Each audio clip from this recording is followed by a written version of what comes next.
ہر چیز کے لیے وقت نکالتے ہیں، ہر چیز کے لیے، لیکن عبادت کے لیے وقت نہیں نکالتے۔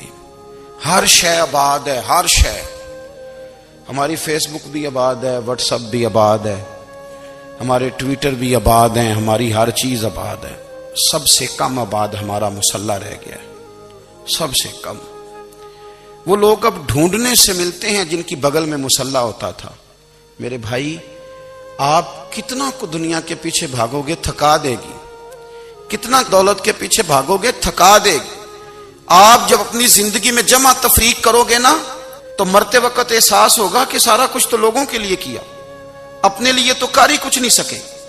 اور ہم عبادت کے معاملے میں بہانے بازی بھی کرتے ہیں۔ ہم کہتے ہیں اوہو رزق کمانا بھی تو عبادت ہی ہے نا، تو میں حلال روزی کے لیے جا رہا ہوں، یہ بھی تو عبادت ہے نا۔ میری طرح کے لوگ کہہ دیتے ہیں کہ میں سویرے اٹھ کے مدرسے میں کچھ اسباق دیکھتا ہوں تو یہ بھی تو عبادت ہے، میں بیان کرنے کے لیے مطالعہ کرتا ہوں تو یہ بھی تو عبادت ہے نا، اتنے لمبے سفر کر کے ملک میں دنیا میں گھومتا ہوں تو یہ بھی تو میں عبادت ہی کر رہا ہوں۔ اب اسپیشل نفلوں کے لیے وقت کس طرح نکلے، اسپیشل کر کے تسبیح میں کیسے چلاؤں، میں سارا کچھ ہم بہانے بنا لیتے ہیں نا۔ میرا سوال یہ ہے کہ یہ ساری باتیں صحابہ کو، نبی کریم کو، دیگر لوگوں کو بھی تو پتہ تھی نا، لیکن آپ غور تو کریں، 23 سال حضور کو وقت ملا، مختصر وقت ظاہراً تبلیغ کرنے کے لیے، پوری دنیا میں دین بھی پھیلانا ہے۔ گھر میں 11 ازواج ہیں، 4 بیٹیاں ہیں، ان کی اولادیں، سارے کام کاج بھی دیکھنے ہیں۔ لیکن سیدہ طیبہ طاہرہ حضرت عائشہ صدیقہ رضی اللہ تعالیٰ عنہ فرماتی ہیں سارا دن تبلیغ کرتے، ہر غلام کے دکھ سنتے، گھر میں آتے تو اپنے گھر والوں کا خیال کرتے، کام میں ہمارا ہاتھ بٹاتے۔ قربان جاؤں، کہتی ہیں زمانہ سارا سو جاتا لیکن آمنہ کے لال مصلی بچھا لیتے۔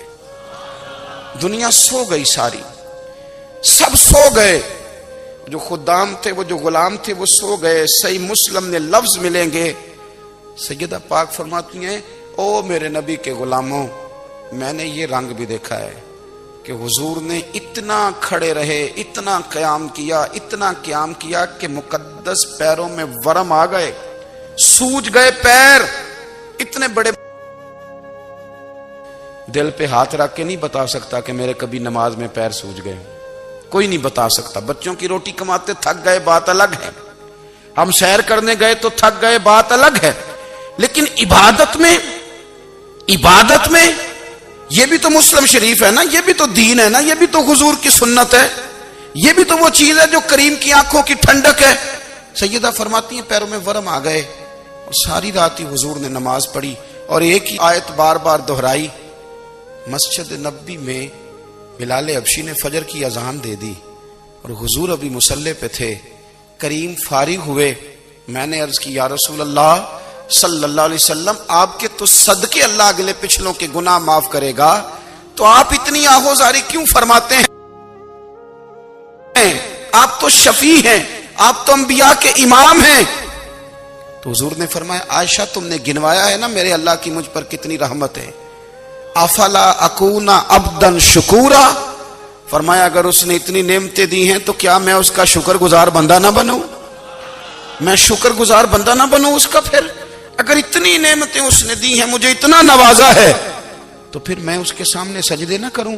او میرے بھائی، بڑے قابل فخر لوگ ہیں ہم کہ ہم نبی پاک کے غلام ہیں، ہم قابل فخر ہیں کہ نبی کریم کے غلام ہیں۔ کیا کبھی اس غلامی کے شکرانے میں بھی 2 نفل پڑھے کہ یا اللہ تیرا شکر ہے تو نے ہمیں حضور کا غلام بنایا ہے؟ یاد رکھیں کہ اپنی روحانی زندگی کو آباد کریں، استغفار پڑھیں، تسبیحات کریں۔ حضرت عبداللہ ابن عمر رضی اللہ تعالیٰ عنہ حضرت عمر کے صاحبزادے، مکہ مکرمہ میں ان کی قبر ہے۔ میں نے جب انہیں پڑھا تو مجھے ان سے بڑا پیار ہو گیا، لیکن آپ کو پتہ ہے وہاں جا کے کسی شخص کا مزار تلاش کرنا یا پوچھنا ایک مشکل کام ہوتا ہے۔ تو ایک دفعہ میں مکہ شریف میں حاضر تھا، تو ایک گاڑی والا ڈرائیور مجھے کہنے لگا کہ مولانا میں آپ کو جانتا ہوں، مجھے آپ سے محبت ہے، ایک بات بتاؤں آپ کو؟ میں نے کہا بتاؤ۔ کہنے لگے حضرت عبداللہ ابن عمر کی قبر دیکھنی ہے۔ میں نے کہا یہ تو نہیں کہہ رہا، یہ کسی نے بندوبست کرایا ہے، یہ اللہ نے تیرے دل میں بات ڈالی ہے، یہ ہو گیا تو لے چل مجھے۔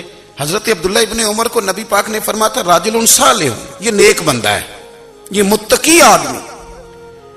حضرت عبداللہ ابن عمر رضی اللہ تعالیٰ عنہ سیدنا فاروق اعظم رضی اللہ تعالیٰ عنہ کے صاحبزادے ہیں، اور ان کی ہمشیرہ سیدہ حفصہ رضی اللہ تعالیٰ عنہ حضور کی زوجہ محترمہ ہیں۔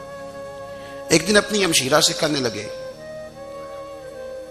کہ نبی کریم صلی اللہ تعالیٰ علیہ وسلم گھر میں آئے نا، اور اگر حضور غم امت میں پریشان نہ ہوں، طبیعت کو حشاش بشاش دیکھو، تو ذرا پوچھنا تو صحیح حضور کا میرے بارے میں کیا خیال ہے، پوچھنا تو صحیح کہ کریم کی بارگاہ میں میرا کیا مقام ہے، میرے بارے میں حضور کیا فرماتے ہیں۔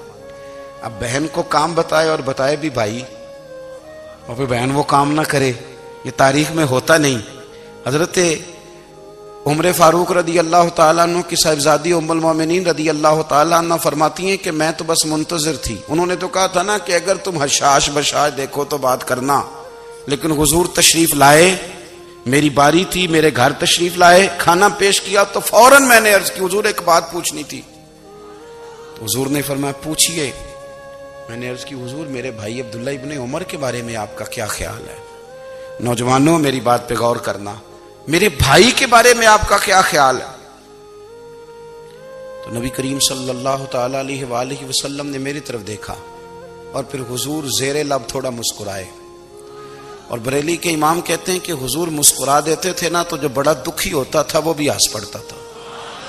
اب سوال پیدا ہوتا تھا کہ پھر تو اس مسکراہٹ کے لیے انتظار کرنا پڑتا ہوگا کئی مہینے